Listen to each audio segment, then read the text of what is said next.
अज्ञानतिमिरान्धस्य ज्ञानाञ्जनशलाकया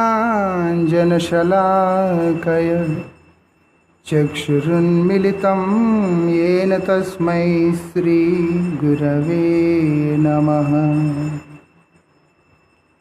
पतितपावन परम करुणामय परमाराध्यतम शिल गुरुदेव नित्यलीला प्रविष्टोम विष्णुपाद श्री श्रीमद भक्ति वल्लभ तीर्थ गोस्वामी महाराज जी के अभय चरण में असंख्य कोटि साष्टांग दंडवत प्रणाम करते हुए उनकी अहेतु की कृपा प्रार्थना करता। परमाराध्य शिक्षा गुरु नित्य लीला प्रविष्टोम विष्णुपाद श्री श्रीमद भक्ति विज्ञान भारती गोस्वामी महाराज जी के श्री चरण में असंख्य कोटि साष्टांग दंडवत प्रणाम करते हुए उनकी अहेतु की कृपा प्रार्थना करता।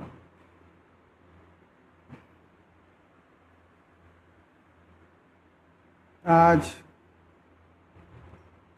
शयन एकादशी की पावन तिथि में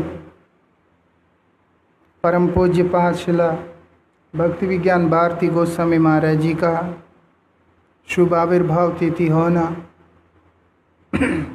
हमारे लिए बहुत भाग्य का विषय है। वो बोल रहे महाराज जी के विषय में बोलना। पूज्य महाराज श्री के स्तर इस प्रकार से है, उनके ऊपर कोई भी अल्पज्ञ जीव एक शब्द भी बोल ही नहीं सकता।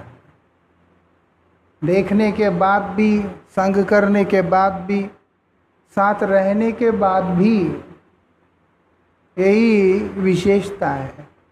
उनकी महिमा कीर्तन करना आसान नहीं है। जो हो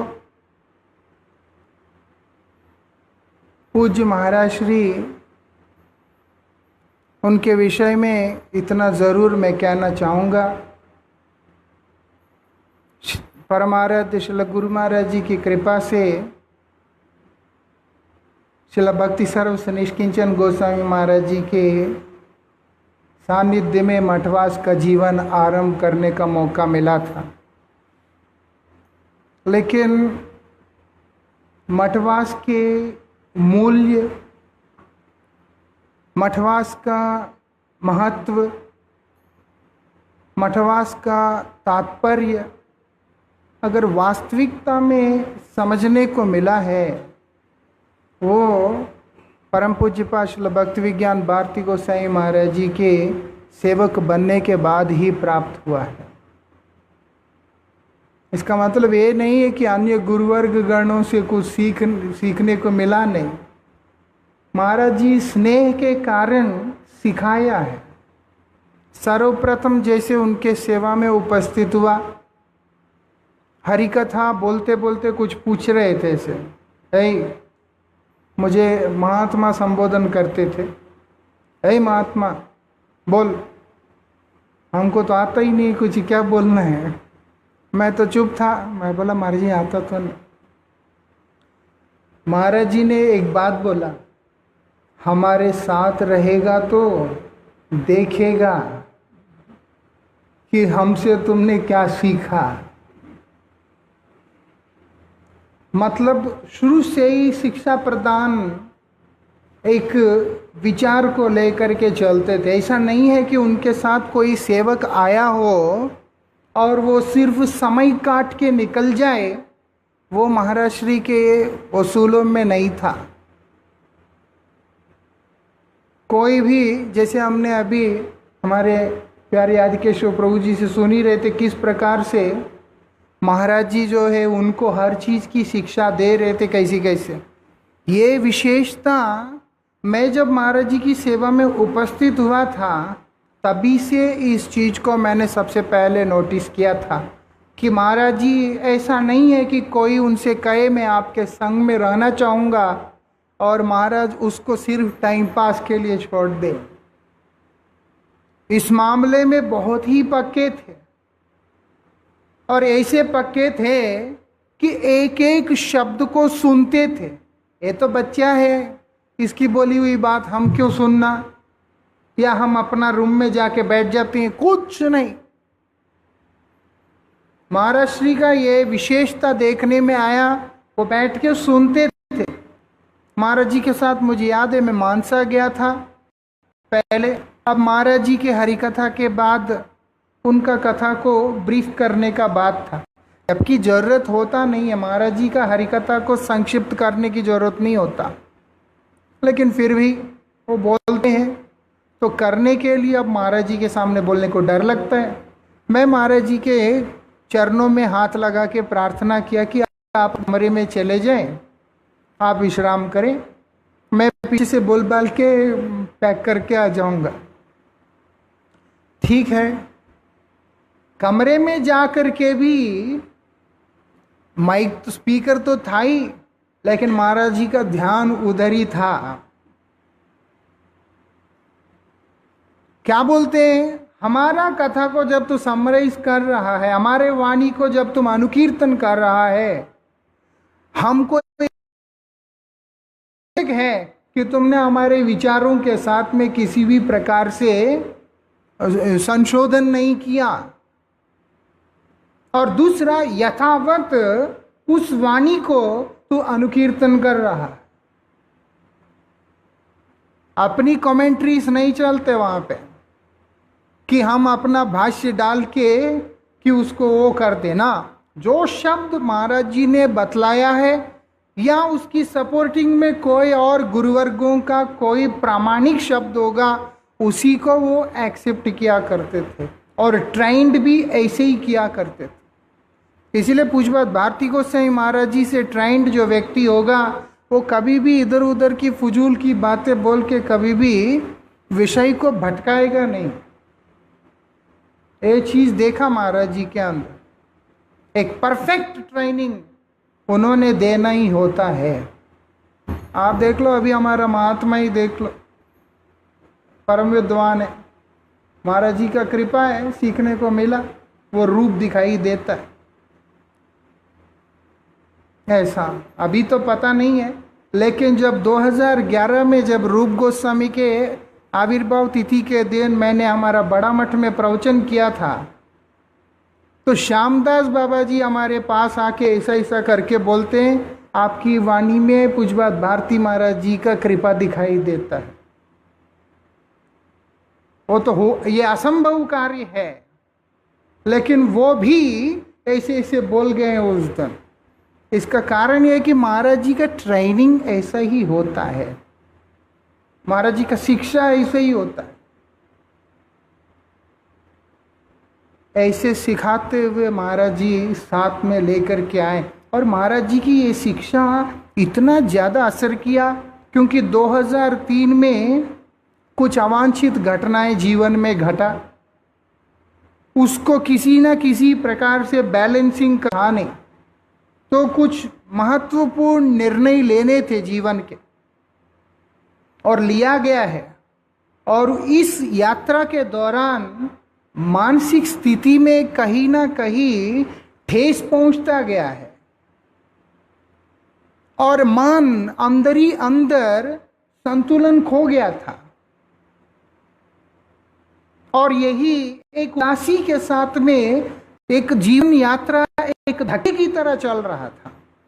2010 में जून में रथ यात्रा के दौरान, उस समय पूज्य महाराज श्री की सेवा में जिस समय जाने का अवसर प्राप्त हुआ, तो अब जाकर के दिमाग के, मन के, हर चीज के परत खोलने लगे हैं। इसीलिए वास्तविकता में जो आज जीवन के अंदर 5%, 10% जितना भी एक उपलब्धि है, एक सम्मान है, एक श्रेय है, कुछ भी है, वो सब वास्तविकता में पूज्य महाराज श्री का ही अनुग्रह है।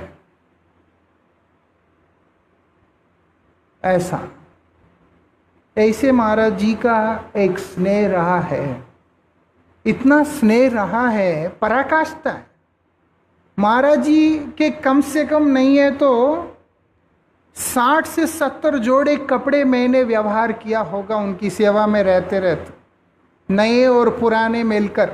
एक टाइम ऐसा था, महाराज जी ने बोला, मुझे बोल रहे थे कि तुम कपड़े ही लेके मत चला करो, हर जगह हमारे कपड़े तो होते ही है, इधर से ये पहन लेना, वहां जाके उधर पहन लेना,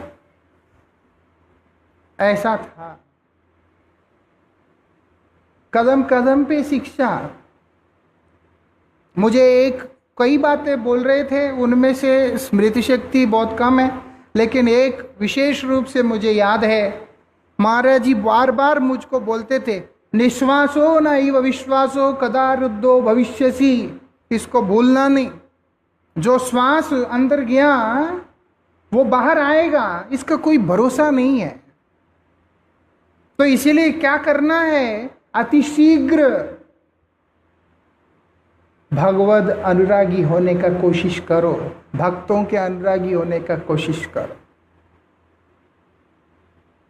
और ये भी बोला विशेष रूप से, बोलते हैं जो करना है इसी उम्र में करना, आगे नहीं होगा। ये बात भी महाराज जी मुझे बार बार बोलते थे, एक बार दो बार नहीं, कई बार बोला कि जो करना है अभी करना है, बाद में नहीं होगा। तू सोचेगा कि मैं बाद में जाकर के स्थिर होके ये होके करूंगा ना, बोलते अभी करो, तुरंत करो। और करना क्या है, बोलते भजन। क्योंकि श्वास चला जाएगा, उसके बाद कब करेगा, इस पे एम्फसाइज किया करते थे।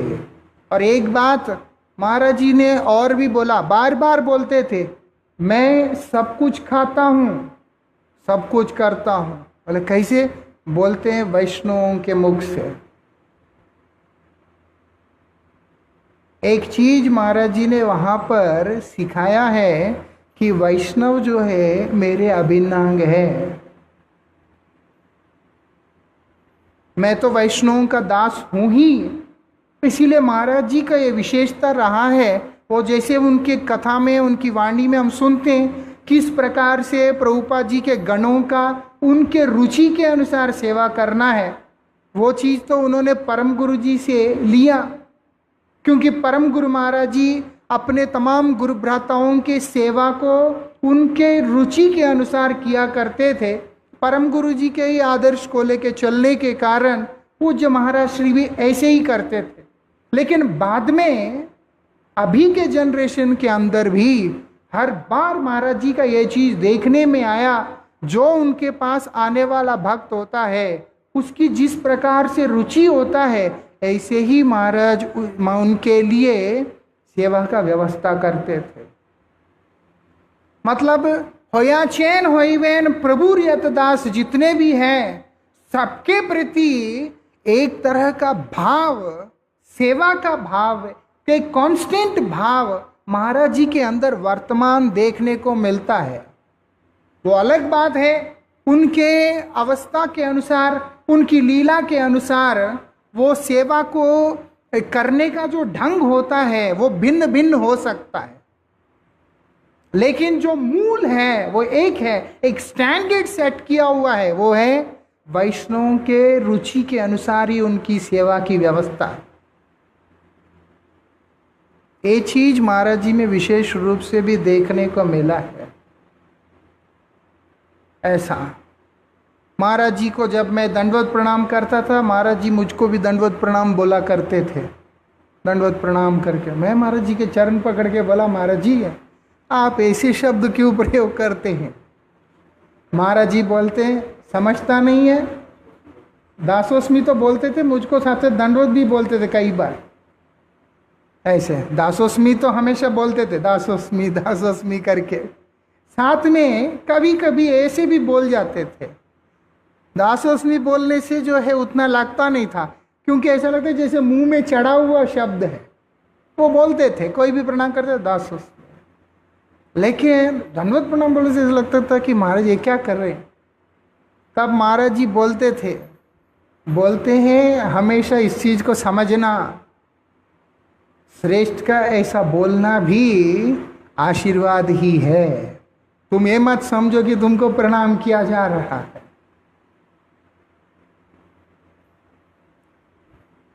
एक चीज और विशेष रूप से महाराज जी ने बतलाया, लोगों को भी बोला और मुझे भी कई बार बोला, कभी कभी विशेष संदर्भ में, महाराज बोलते थे कि देखो,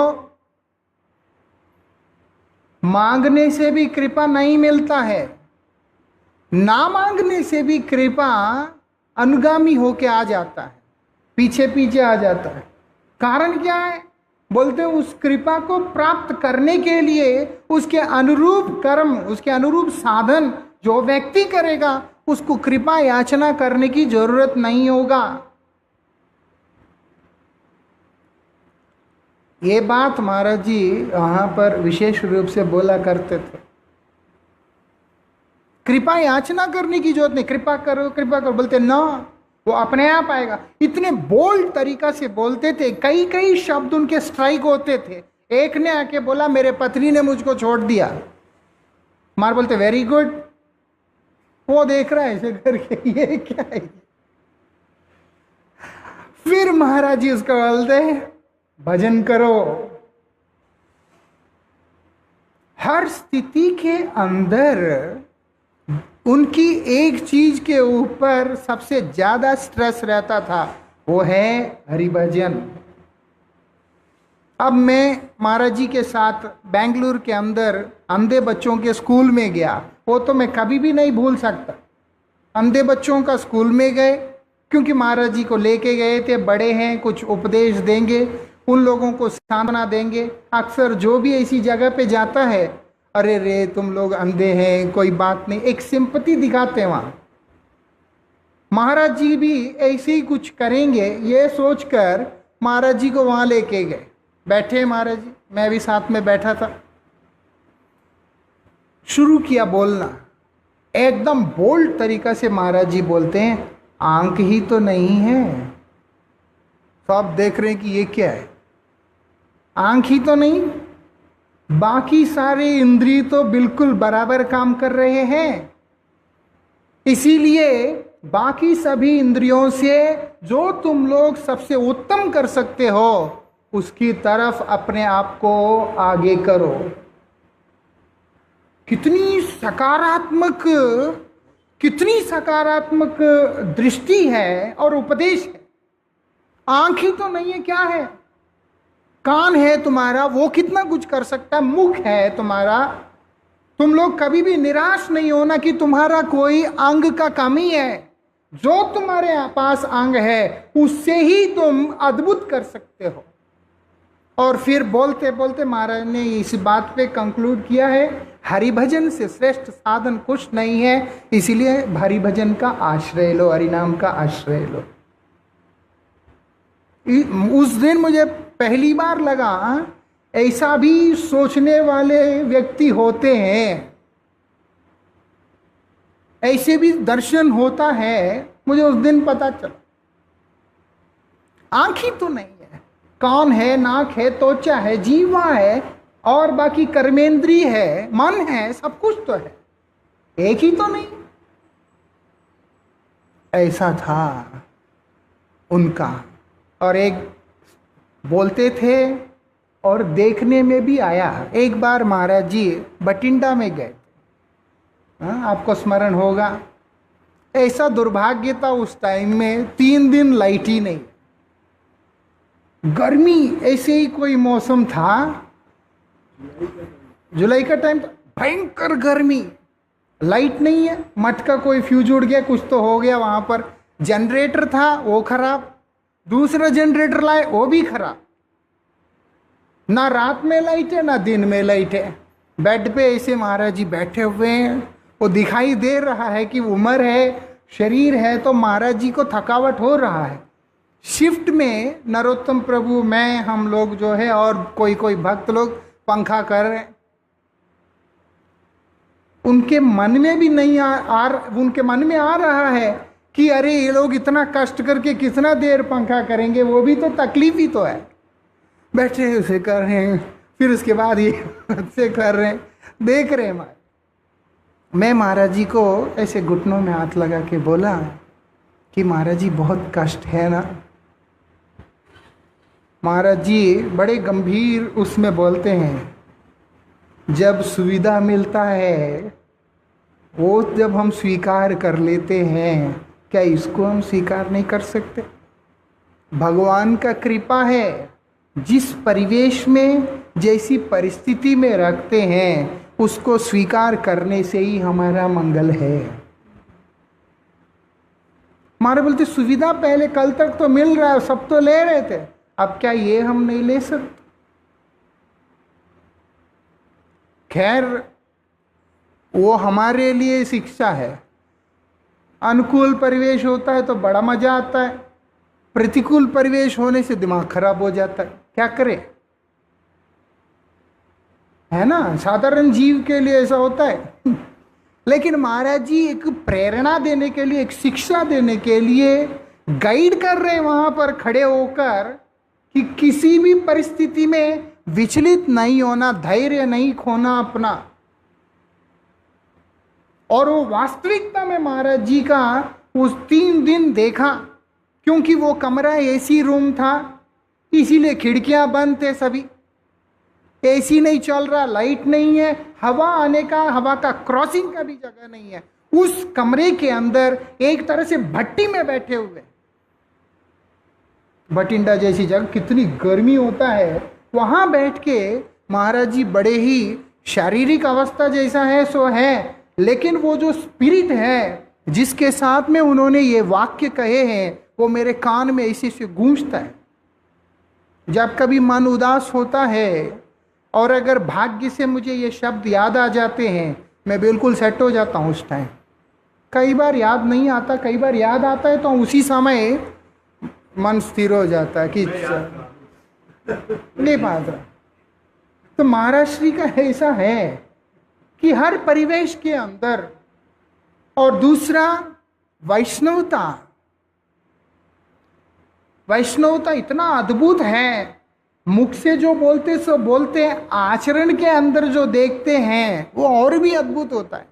पुरी के अंदर धर्मसभा में बैठे हुए हैं पूज्य महाराज श्री, आचार्य महाराज जी बैठे हैं और बैठे हैं गेस्ट सारे बैठे हुए हैं। अब लाइट पड़ रहा है, फोकस लाइट्स जो है इनके ऊपर पड़ रहे हैं। महाराज जी को वहां से उठकर अपने कमरे में जाना था। मैं देख रहा हूं, तब तो मैं इस तरफ बैठा था, बाद में सेवा में आने के बाद तो चिपक के साइड में बैठते थे, उनके ऐसे से इशारा कर देते थे, कुछ कर देते थे, तब तो मैं इधर बैठा हुआ था। तो जब समय हो गया, महाराज जी ने मुझे देखा, मैं उनको देखा, इशारों ही इशारे में बातें होते थे। जब अब महाराज जी उठे हैं, छड़ी लेके चल रहे हैं, गलवस्त्र निकाला अपना, मैं देख रहा हूँ, ऑब्जर्व कर रहा हूँ कि गर्मी लगा होगा, मैंने सोचा गर्मी लगा होगा। वो गलवस्त्र को लेकर जो जो वैष्णव बैठा है उसके सामने से ऐसे करके निकल गए। लाइट पड़ रहा है, उनका छाया पड़ रहा है, वो छाया का ऊपर से अपने आप को जाने नहीं देंगे, वस्त्र को वहां पर रखकर उसके सामने से ऐसे करके निकल रहे हैं। ये मेरी कल्पना से परे है। मैंने पूछा उनसे, मैं बोला गलवस्त्र निकाल के ऐसे चलने की क्या जरूरत है कमरे में जाने के बाद? महाराज जी बोलते हैं वो तो लाइट पड़ता है, तो वो जो वैष्णव लोग बैठा है सभा में, उनका छाया पीछे आता है, हम उसका लंघन करते करते कैसे जाएगा? महाराज ने ऐसे बोला है बात। मैं हैरान हो गया कि मतलब उस उम्र में आने के बाद भी इस तरीके का विचार हो सकता है, और मतलब उस पे विचार तो होता ही है, लेकिन एप्लीकेशन में ऐसी जो दिखाई देता है, इट वॉज टोटली डिफरेंट। फिर मैं महाराज जी को 2011 में बहुत लोग पूछते थे कि महाराज जी क्या इनिशिएट करेंगे, महाराज जी क्या इनिशिएट करेंगे, लोग पूछते थे। तो मैं महाराज जी से जाके पूछा 2011 में मुंबई में, मैं बोला आपका क्या विचार है? महाराज जी बोलते देखिए, जीवन भर वैष्णव का आश्रय में रहा, मैं सोचता हूँ कि वैष्णव के आश्रय में रह के ही प्राण त्याग दूं। ऐसा बोला महाराज जी ने। वैष्णव का आश्रयहीन होकर जब मैं स्वतंत्र होऊंगा, मेरा मंगल कैसे होगा? ये 2011 में बोल रहे हैं ये बात। ऐसी अद्भुत विचार, ऐसे अद्भुत दर्शन, वो तो स्वयं पूरे विश्व के आश्रय हैं, विश्व को आश्रय देने वाले। वो तो संपूर्ण विश्व के शिक्षा गुरु के रूप में एक स्वीकृत व्यक्तित्व है। कोई भी मठ का व्यक्ति क्यों ना हो, सब आके उनसे शिक्षा ग्रहण करके जाते थे। ऐसे महाराज श्री उस समय में ये शब्द बोल रहे हैं कि मैं सोचा कि वैष्णवों का संग से विहीन होकर अपने जीवन को मैं यापन नहीं करूंगा, क्योंकि उसमें मुझे दिखाई देता है मेरा मंगल नहीं है। शब्द वो बोल रहे हैं, पांव के नीचे से जमीन हमारा हिल रहा था। ऐसा इस तरीके की अनेक शिक्षाएं हैं। मैं तो सोचता था बाद में बोलूँगा, लेकिन जो भी है वो पूज्य महाराज श्री मुझ पर कृपा करें। विशेष रूप से उन्होंने बहुत कृपा किया, इतना कृपा किया कि अपने थाली से उठा के खिलाते थे। खूब खाया महाराज जी के थाली से उठा उठा के खाया कई बार।